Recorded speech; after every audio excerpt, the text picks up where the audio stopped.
பச்சை மிளகால தண்ணி ஊற்றி பாருங்கள், நீங்களே ஷாக் ஆவீங்க. அது மட்டும் இல்லாமல் நம்ம டெய்லி லைஃப்பில் தேவைப்படக்கூடிய ரொம்ப யூஸ்ஃபுல்லான கிச்சன் டிப்ஸ் தான் இன்றைக்கி உங்கள் கூட ஷேர் பண்ணியிருக்கேங்க. வீடியோவை நீங்கள் ஸ்கிப் பண்ணாமல் ஃபுல்லாக பாருங்கள். நீங்கள் இப்போ தான் நம்ம சேனலை ஃபஸ்ட்டு டைம் பார்க்குறீங்க அப்படின்னா கடைசி வரைக்கும் பாருங்கள். பிடிச்சிருந்துச்சு அப்படின்னா மறக்காமல் நம்ம சேனலை சப்ஸ்கிரைப் பண்ணி கூட இருக்க பெல் ஐக்கானையும் கிளிக் பண்ணி வச்சுக்கோங்க. வாங்க இப்போ என்ன டிப்ஸ்னு வீடியோக்குள்ளே போய் பார்க்கலாம்.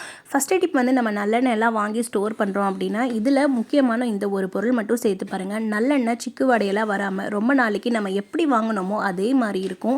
நம்ம குவான்டிட்டி நிறைய வாங்கி சேர்த்து நம்ம ஸ்டோர் பண்ணி வைக்கிறோம் அப்படின்னா 2 month 3 month ஆச்சு அப்படின்னா ஆட்டோமேட்டிக்காக அதில் லைட்டாக சிக்கு வடை மாதிரி வந்துருங்க. நல்லெண்ணெயில் ஒரே ஒரு சின்ன துண்டு வெள்ளத்தை போட்டு வச்சிங்க அப்படின்னா ரொம்ப நாளைக்கு இது நம்ம எப்படி ஃபஸ்ட்டு வாங்கினோமோ அதே மாதிரி ஸ்மெல்லோட நல்ல வாசனையாக இருக்கும். நல்லெண்ணெய் வந்து லைட்டாக இனிப்பு சுவை இருக்கனால இதில் வெள்ளத்தை போட்டு வைக்கிறனால நல்லா டேஸ்டியாகவும் இருக்குங்க.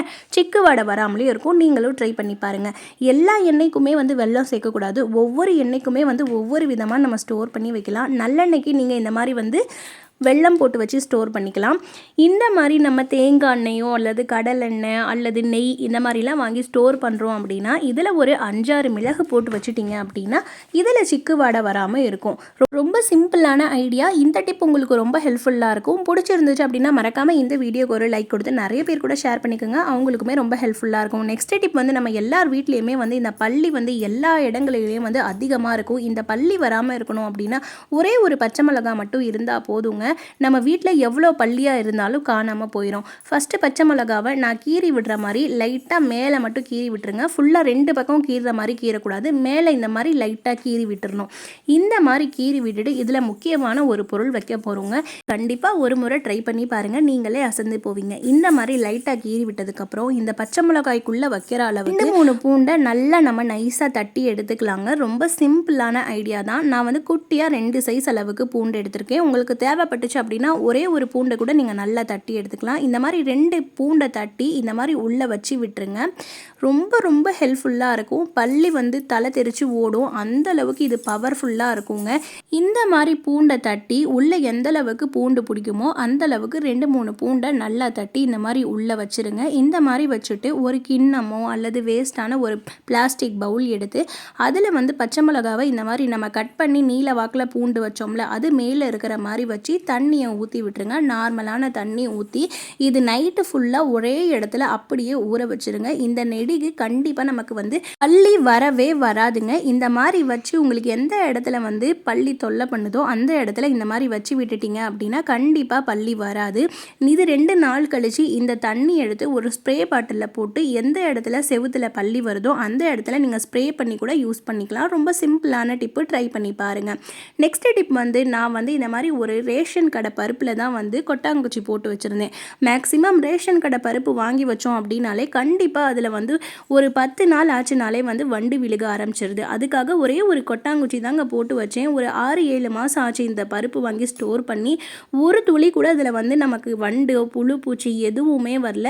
இதே மாதிரி ஒரு அரிசி டப்பாவில் வந்து நான் கொட்டாங்குச்சி அதெல்லாம் எதுவுமே போடாமல் ஸ்டோர் பண்ணியிருந்தேன். பாருங்கள் இதில் எந்த அளவுக்கு வந்து வண்டுகள் விழுந்திருக்குன்னு.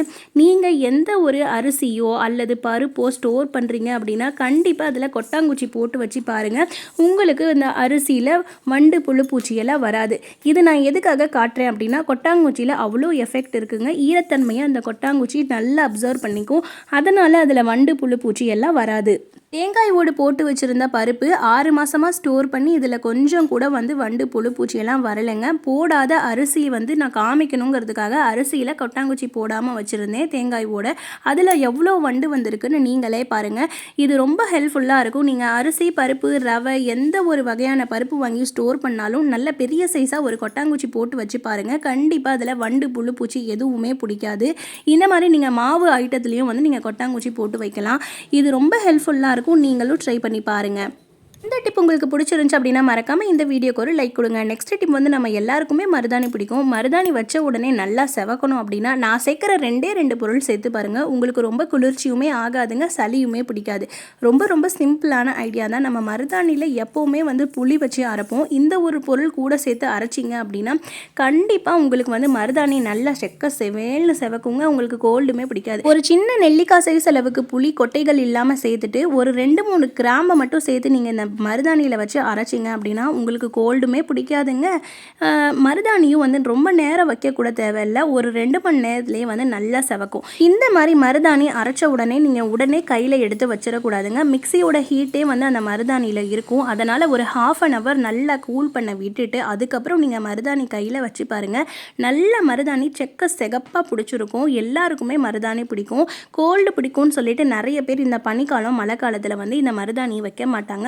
2-3 கிராம்பை சேர்த்து நீங்கள் அரைச்சி வச்சிங்க அப்படின்னா மருதாணியும் நல்லா செவக்கும்.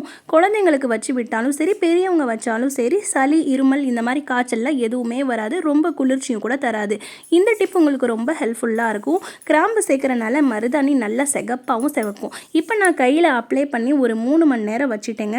இப்போ பாருங்கள் மருதாணி எந்த அளவுக்கு செகப்பாக செவந்திருக்குன்னு. இது இன்னும் கொஞ்சம் நேரம் ஆக ஆக இன்னும் நமக்கு பித்த உடம்பாக இருந்துச்சு அப்படின்னா இன்னும் டார்க்காக செகப்பாக ஆகும். நீங்களும் ட்ரை பண்ணி பாருங்கள். புளி எப்போவுமே வச்சு அரைப்போம், 2-3 கிராம்பு வச்சு அரைச்சிங்க அப்படின்னா இன்னும் நல்லா செவக்கும். இந்த டிப் உங்களுக்கு பிடிச்சிருந்தா மறக்காமல் இந்த வீடியோக்கு ஒரு லைக் கொடுத்துக்குங்க. நெக்ஸ்ட் டிப் வந்து நம்ம பூண்டெல்லாம் பெரிய பூண்டாக இருந்துச்சு அப்படின்னா அதை ஃபஸ்ட்டு எடுத்து உரிச்சிருவோம். ஆனால் இந்த மாதிரி சின்ன சின்ன பூண்டு உரிக்கிறதுக்கு நமக்கு ரொம்ப சிரமப்படுவோம். இந்த மாதிரி பூண்டு உரிக்கணும் அப்படின்னா ரொம்ப சிம்பிளான ஐடியா சொல்கிறேன். நம்ம சேனலில் பூண்டு உரிக்கிறதுக்கு நிறைய டிப்ஸ் போட்டிருக்கோம். மறக்காமல் நீங்கள் எல்லாத்தையுமே செக் பண்ணி பாருங்கள். ரொம்ப ரொம்ப ஹெல்ப்ஃபுல்லாக இருக்கும்.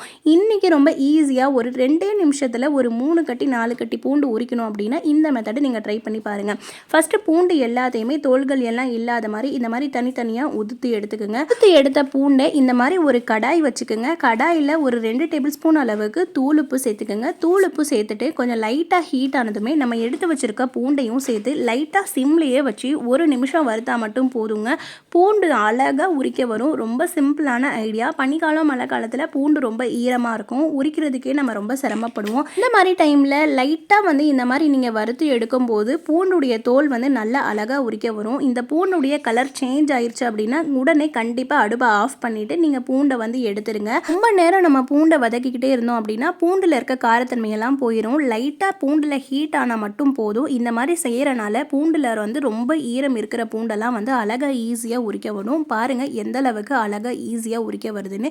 இன்னொரு மெத்தடும் நான் உங்களுக்கு சொல்கிறேன். பூண்டு உரிக்கிறதுக்கு வீட்டில் மார்னிங் டைமில் இஞ்சி பூண்டு பேஸ்ட் இல்லை அப்படின்னா நம்ம 2 நிமிஷத்தில் கடகடன் எவ்வளோ பூண்டு வேணாலும் உரிச்சு எடுத்துடலாம். இப்போங்களா இந்த மாதிரி பூண்டு உரிக்கிறதுக்கு முன்னாடி உப்பாக இருக்குது அப்படின்னா நீங்கள் இந்த மாதிரி ஒரு வடிகட்டியை வச்சு இந்த மாதிரி லைட்டாக தட்டி விட்டாலே வந்து உப்பு தனியாக பூண்டு தனியாக வந்துடுங்க. அழகாக ஈஸியாக உரிக்க வரும். பாருங்கள் எந்த அளவுக்கு அழகாக ஈஸியாக உரிக்க வருதுன்னு. இன்னுமே சொடக்கு போடுற நிமிஷத்தில் உங்களுக்கு பூண்டு உரிச்சு எடுக்கணும் அப்படின்னா இந்த டிப்பை நீங்கள் ட்ரை பண்ணி பாருங்கள்.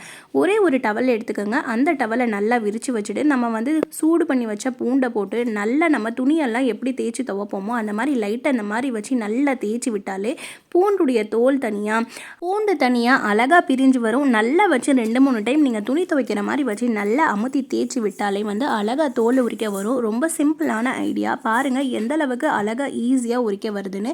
இந்த டிப் உங்களுக்கு பிடிச்சிருக்கும்னு நினைக்கிறேன். பிடிச்சிருந்துச்சு அப்படின்னா மறக்காமல் இந்த வீடியோக்கு ஒரு லைக் கொடுத்து நிறைய பேர் கூட ஷேர் பண்ணிக்கோங்க. பூண்டு உரிக்க ரொம்ப சிரமப்படுற ஃப்ரெண்ட்ஸுக்கு இந்த வீடியோவை ஷேர் பண்ணிவிடுங்க. நெக்ஸ்ட் டிப் வந்து நம்ம வீட்டில் இந்த மாதிரி மூங்கிலில் செஞ்ச தட்டு ஒன்று கண்டிப்பாக இருக்கணுங்க. எதுக்காக அப்படின்னு சொல்கிறேங்க, நம்ம தோசையெல்லாம் சுட சுட சுட்டோம் அப்படின்னா ஸ்டீல் பாத்திரத்தில் போடும்போது சம்டைம்ஸ் அந்த சூடுனால ஸ்டீலில் வந்து அப்படியே ஒட்டிக்கும். அது இல்லாமல் சாதம் வடிக்கிறதுக்கு இந்த மாதிரி மூங்கில் தட்டு இருந்துச்சு அப்படின்னா அழகாக ஈஸியாக வடிக்க வரும். இன்றைக்கி நம்ம தோசை சுடுறோம் அப்படின்னா அதை நீங்கள் அழகாக இதில் போட்டு வச்சுக்கிட்டிங்கன்னா ஒட்டவும் ஒட்டாது, நல்லா கிறிஸ்பியாகவும் இருக்குங்க. இந்த டிப் உங்களுக்கு பிடிச்சிருக்குன்னு நினைக்கிறேன். நான் சொன்ன டிப்பில் எந்த டிப் உங்களுக்கு பிடிச்சிருக்குன்னு கமெண்ட் பண்ணுங்கள். நம்ம சேனல் பிடிச்சிருந்துச்சு அப்படின்னா மறக்காமல் சப்ஸ்கிரைப் பண்ணி கூட இருக்க பெல் ஐக்கானையும் கிளிக் பண்ணி வச்சுக்கோங்க.